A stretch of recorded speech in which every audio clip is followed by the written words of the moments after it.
Shikues të A2CNN, mirëmbrëma. Partitë kanë hyrë në një sezon që nuk është më vetëm politik. Opozita me një sezon protestash, ndërkombëtarizimi, zgjedhjes të brendshme, ku betejën thotë se po e zhvillon strategjikisht në disa fronte. Nga ana tjetër, mazhoranca ka hyrë në një sezon më të trazuar se asnjëherë tjetër, ku vërtet duket e fortë dhe e pathyeshme në numra, por vazhdon të jap sinjale lëkundje të brendshme. Megjithatë, lodhja është armiku më i madh i çdo mazhorance dhe çdo opozite, e sidomos një pushteti të gjatë dhe gjithashtu një opozitarizmi po aq të gjatë. Të dyja forcat politike po shkojnë në zgjedhje të brendshme dhe po të dyja, kush më pak e kush më shumë, kush me zë dhe kush në zë, po nxisin një lloj lufte të brendshme brenda llojit, përjashtime, akuza për tradhti, dyshime për bashkëpunim me kundërshtarin e të tjera betejë për vetë kontroll. Dhe në politik shpeshherë ky teatër është mënyra më e mirë për të fshehur problemet reale. Në anën tjetër, drejtësia, institucioni që u votua si shpresë, vijon të prodhojë ankth goditjesh që ende ka litë shënjestrën. Në fund, e gjithë kjo panoramë na çon tek pyetjet thelbësore.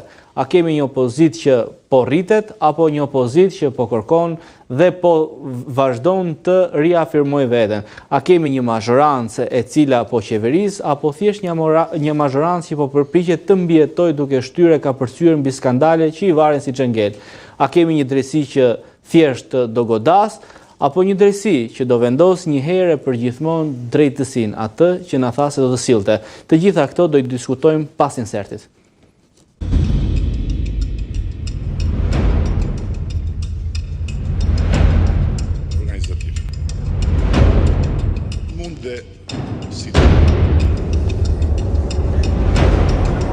Ralla, kryeministri Rama ka thënë për Elisa Spiropalin do merrni ju vendim për shkak se mungoi në seancën kur u votua për imunitetin e Zonjës Balluku.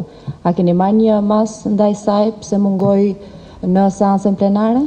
Unë nuk i marr vetë vendimet, i marr me grupin parlamentar. Kështu që do ta pyes grupin parlamentar edhe kryesisht.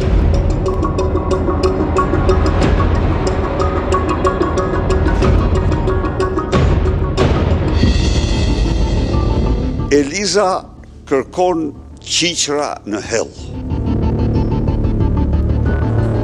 Eliza kërkon në shpellën e mafjes debat të hapur.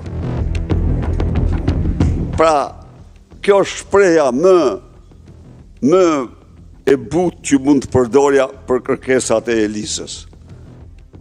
Qofse punon për kandidat e Partisë Socialiste dhe jo për kandidat e Partisë Demokratike duke majtë postin që ke, ti ke majtur një qëndrim që ke nxjerrë veten vetë jashtë partije.